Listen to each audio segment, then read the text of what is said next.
may be seated. Okay, una po, I'd like to thank sa Panginoon for this opportunity. Pangalawa, sa ating tatay dito sa New Life Tondo, si Pastor Herbie Castillo. And also sa lahat po ng pastoral leaders at sa lahat ng workers and to all of you, maraming salamat po for this opportunity. At syempre po, pwede po ba natin ulit palakpakan lahat ng mga tatay dito sa New Life Tondo? So okay, hindi aksidente na nandito tayo lahat ngayon. Walang aksidente sa Panginoon. Pero as we celebrate, as we remember Father's Day today, una po no, sa mga tatay, sa mga anak na nandito, wag po tayo lagi makalimot na pasalamatan yung ating tatay. Hindi sila perpekto, walang perpektong tatay. Kahit siguro sa ang bansa ka mapunta, tandaan natin, hindi tayo makakahanap ng perpektong tatay dito sa lupa. But we have a perfect Father, our Heavenly Father. So, sa mga tatay po, again, Happy Father's Day. Salamat sa inyong sakripisyo. Salamat sa inyong walang sawang pagmamahal sa mga anak. Salamat sa pagdidisiplina ninyo. Salamat sa pagpupursige para sa pamilya ninyo. We just appreciate you. We honor you. But, as we celebrate Father's Day, may mga anak din that do not like to celebrate this day. Maybe because sa pangit na experience sa kanilang tatay, maybe because sa mga sugat sa puso, dahil may hindi na magandang naranasan sa kanilang tatay na in-expect nila na ang tatay nila ang magpoprotekta. At may mga anak din naman na isinilang sa mundong ito, pero wala ng tatay na kinagisnan. But, bago po tayo magsimula sa pag-uusapan natin ngayong hapon, I'd like to encourage, lalo na po yung mga anak dito po ngayon. Pwede po ba, halimbawa po, pag hinahanapan natin, ang tatay kasi natin, hindi naman yan perfecto eh. May mga bagay tayong mga anak na hinihingi, na dinidemand sa ating mga tatay. In as much as they want to give ang demand natin, pero tandaan natin, hindi lahat ng gusto natin ay kaya ibigay ng tatay natin na biological. Pwede po ba sa mga anak, pwede po ba patawarin natin yung ating mga tatay natin? Kapag ang mga bagay na hindi nila na ibibigay sa atin, yung mga gusto natin, material na bagay, hindi nila kayang ibigay sa atin, pwede po ba pagpasensyahan po natin yung ating mga tatay? At kung nakikita natin na aburido yung ating mga tatay, pwede po ba sa mga anak, habaan pa natin ang pasensya sa kanila? Dahil sa sobra na ring pagod nila. This morning, nanood kami dito ng talk show. Ang ganda. Nag-enjoy din kami. Ang ganda po ng conversation dito. Ang tatay kasi marami, syempre yan po yung matibay na haligi ng tahanan. Pero, hindi natin alam, lalo na tayong mga kababaihan, mapaanak, tayong mga anak, ang mga tatay hindi kaagad yan magsasabi ng problema. They will look for people na mapagsasabihan nila kasi ang image nila kailangan is strong.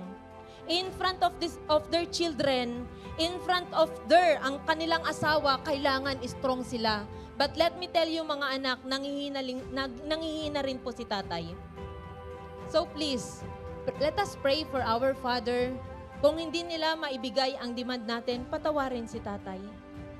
At lalong mahalin si tatay. At ipagdasal natin lagi si tatay. They are not perfect. But anyway, that is not hindi yan yung focus nating pag-uusapan ngayong hapon. Ang pag-uusapan po natin ay, naranasan nyo na po ba na, for example, sa biological father natin, talaga naman minsan, lalo na pagbata pa, no, may hinihingi tayo sa ating tatay.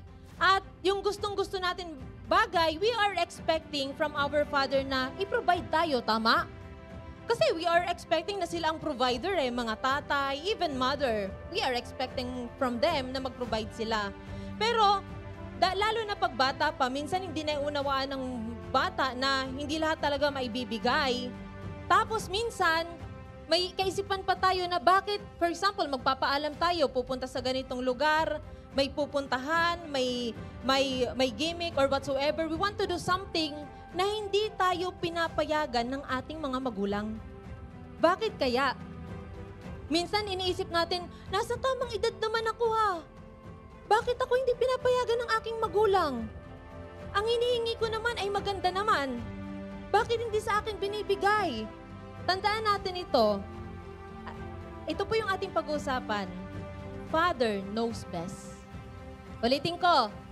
Father knows best. Yung mga tatay natin, hindi naman yan maghahangad na mapasama tayo. Tama? Wala namang mabuting tatay na maghahangad na mapasama ang anak. But I want to focus now sa Panginoon, our Heavenly Father. Just like our Father in heaven, naranasan nyo na po ba sa lahat ng nandito, whether you are serving God, you keep on honoring God. Lord, every time na mag-encourage dito, mag-offering, lalagay ako, Lord, may dalang pera, mag-offering.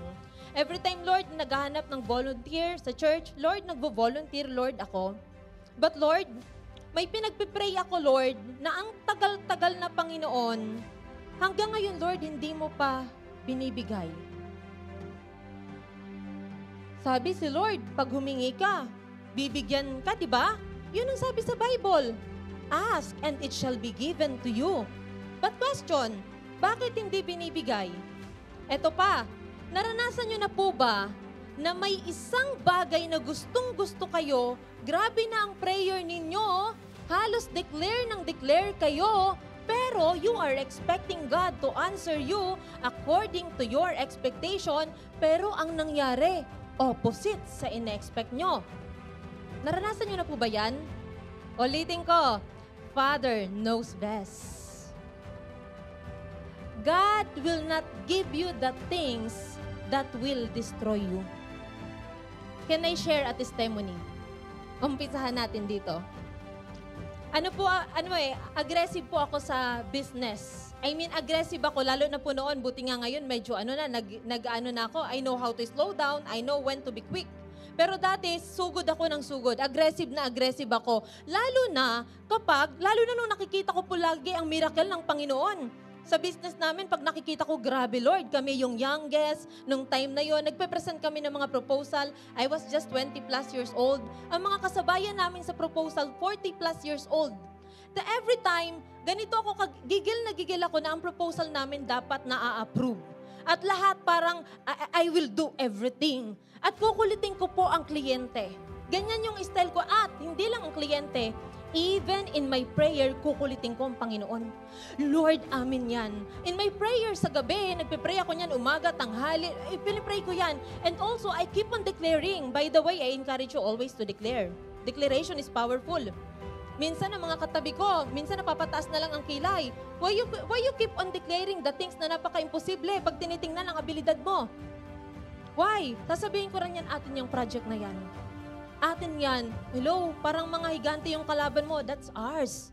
The Lord will provide. Sa atin yan. Naalala ko po, may isa kami na may gustong-gusto ako na project talaga.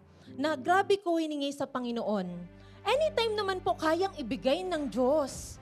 I know that. Why? Because I believe in my heart, He is God. That anytime He can give the desire of my heart. And even your desire right now. On the spot, kaya ng Panginoon ibigay. Why? He is God. Hindi siya pwedeng limitahan. Okay, going back sa testimony ko, I keep on declaring sa project na yon somewhere in Visayas. Pray ako, hiningi ko sa Panginoon, declare ako, and everything na demand ng client, proposal, ang bilis namin. Sasabihin ko, isend mo kaagad sa email. Sasabihin ng kliyente, may kulang. Lahat ng kulang, isend ka agad sa kliyente. Everything na demand ng client, we will give. Punta kayo sa ganito, ibigay ninyo ang ganitong dokumento, isend ninyo kay ganito, director, isend ninyo sa mga kung sino pang tao ang proposal. Gagawin namin kasi aggressive nga ako eh. Ngayon, I keep on honoring God. Lord, Lord, I will be faithful in my tithes. Lord, faithful ako sa offering. You know, tinitingnan ko yung minsan gawa ng kamay natin, gawa natin. But you know what? Guess what? Naalala ko po sabi ng kliyente, can you come, ma'am, dito sa Visayas? Kahit nasa dito kami, ha? Automatic, magpapabook ako ng ticket. I-book mo ako, I will go there. Ganon. Kasi sabi ng kliyente, ma'am, can you come and can you present tomorrow? Magpapabook ako ng eroplano, magta-travel ako pa Visayas. Why? We need to get that project. Ganun ako ka-aggressive. But anyway, sige lahat, ginawa ko na ang the best. The best na yun, ginawa ko na. And I remember, naalala ko pa, pina-attend kami, sabi sa amin, oh ma'am, last na po ito ma'am, pumunta kayo dito, may seminar kami. At yung seminar na yun, alam niyo po kung anong seminar na yun? Seminar yun para turuan ang mga participants kung paano mag-alaga ng baboy, ng kambing, ng baka. Yung ganon. E di attend naman kami. Kahit mga pag-aalaga pa yan ng mga kambing, mga kahayupan, a-attend kami. Aggressive ako eh. So pupunta ako. And I remember yung venue, akala ko, ang venue, naalala ko pa noon, naka-high heels ako. Yun pala sa Palayan. Sabi ko, okay lang yan, kahit sa Palayan pa. So, ganun ako ka-aggressive. I will go there kahit Palayan. I remember May was with me. Kami ni May, para kami, kasi wala kaming sasakyan eh. Wala pa kami noon sasakyan. May dala-dala lang kaming laptop. Naglalakad kami, naka-high heels sa Palayan. Asan ang venue? Ito na, pagdating doon, hindi kami magpapahalata. Pagdating doon, sabihin, oh ma'am, you're going to present ang aga namin. Pag sinabing 8 a.m. or 9 a.m., bago yung time na yan, ando na kami. Kasi aggressive nga. Gusto nga namin makuha ang gusto namin na project. At grabe ang prayer namin, Lord, talaga ibibigay mo yan. Ganun mag-declare, ibibigay mo yan, Lord. And in my heart, I was very sure. Parang akala mo talaga, feeling ko, amin na talaga eh. Victory talaga eh. Kasi you have God eh. So yun na, edi yun na. Pagdating doon, can you imagine, natuto na nga ata ko paano magpaanak ng baboy, paano mag-alaga ng baka. Kasi inatendan ko pati seminar eh. Na hindi, parang ano ba ang kinalaman yan sa proposal namin? Parang sige lang, kasi nga pabibo. Pabibo sa kliyente, di ba? Ma'am, are you okay? Yes, it's okay. It's okay. Kasi sa isip ko, because we will get the project. Kaya it's okay. So it's okay. Anyway, lahat, we did our best. Okay na? Sabi nga namin ni May, pag-uwi kami, grabe yung seminar na yun, no? Ganun pala magpaanak ng kambing. Ganun pala magpaanak ng baka. Ganun pala magpaanak ng baboy. Anong kinalaman nun sa food cart? Diba? Ang layo. So anyway, inatenda namin. Guess what? Ang daming kasabayan namin na negosyante din. Nag-present din ng kanilang proposal. At so time na yon, pipiliin doon kung sinong ma-approve ang proposal. Guess what? Ang kulit ko, every day, I will call our client. Hello, ma'am. Siguro nga, baka naiirita na sa akin ng kliyente. Hello, ma'am. Kumusta po ang project proposal namin? And the client will answer, ay, ma'am, wala pa po. Every day yan, di ko yan tinitigilan, Monday to Friday. Ganun ako kakulit kasi dapat pero minsan advantage din palang makulit kasi napipilitan. Yeah. But that's not the story. So, ang kulit ko. Anyway, sobrang kapursigido ko. And grabe, yung parang, Lord, you will really give this? Guess what? Lumipas ang 2 weeks. Alam niyo kung ano ang result? Ang daming mga negosyante na nag-present ng proposal. Ang hindi na-approve na proposal, ang proposal namin. Tuwang-tuwa kayo. Hindi, okay, ito na ang dulo ng kwento. Hindi po na-approve ang proposal namin. Ito na. This is anyway, naniniwala kasi ako, iba-iba kung paano ang relasyon natin sa Panginoon. How you talk to God, iba. So ganito ako makipag-usap sa Panginoon. Sabi ko, nung nalaman ko na hindi in-approve ang proposal namin, minsan ang pinaglalabasan ko ng saloobin ko si May, sasabihin ko, grabe, nag-attend pa tayo ng mga pa-seminar na yan, ng mga kambing na yan, di naman pala Pag sabi na ganito ng venue, pumunta pa tayo, di naman pala i-approve.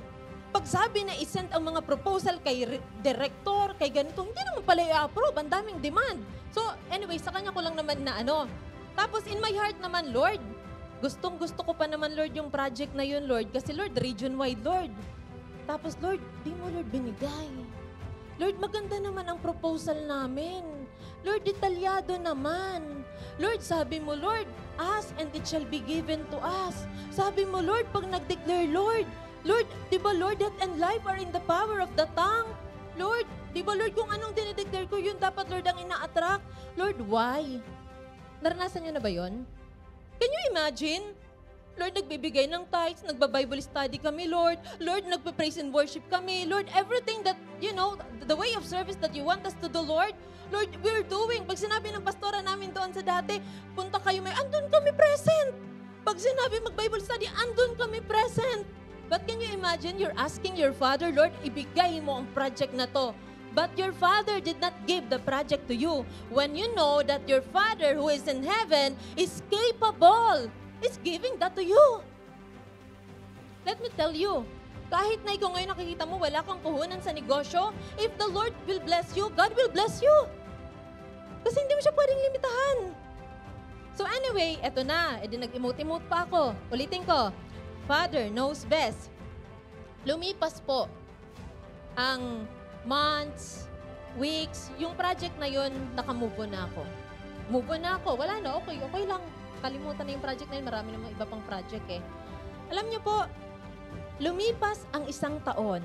The same region, nagkaroon kami ng another project sa ibang office. The same region, the same, sa Visayas, the same na region na yon, pero ibang opisina, nagkaroon kami ng project, region-wide din, pero ibang opisina na.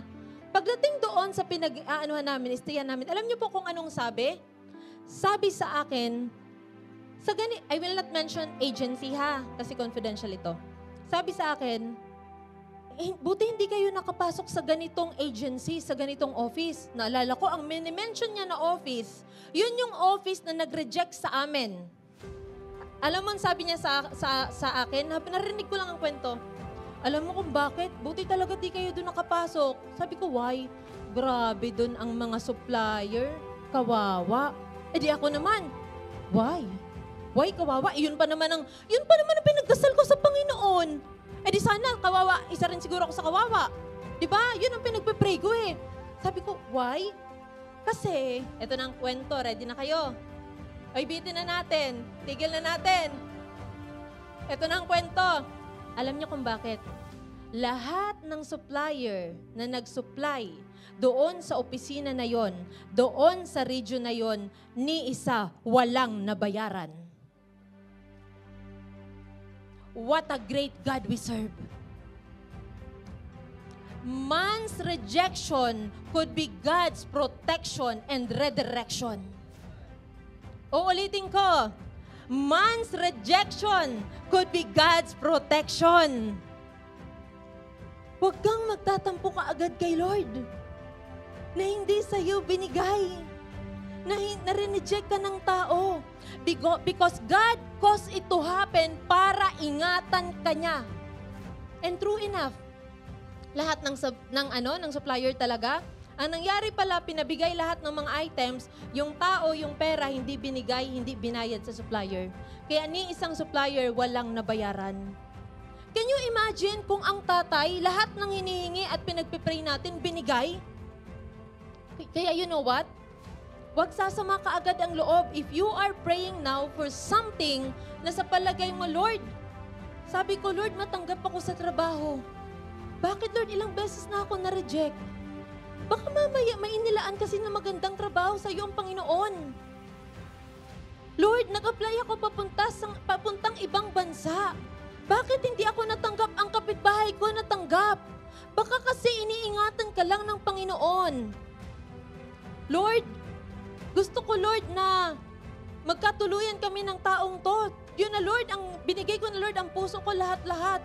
Bakit hindi kami nagkatuluyan? Iba ang pinakasalan niya. Baka kasi mahal na mahal ka ng Panginoon. Alam niya kasi ang future mo doon na hindi magiging maganda.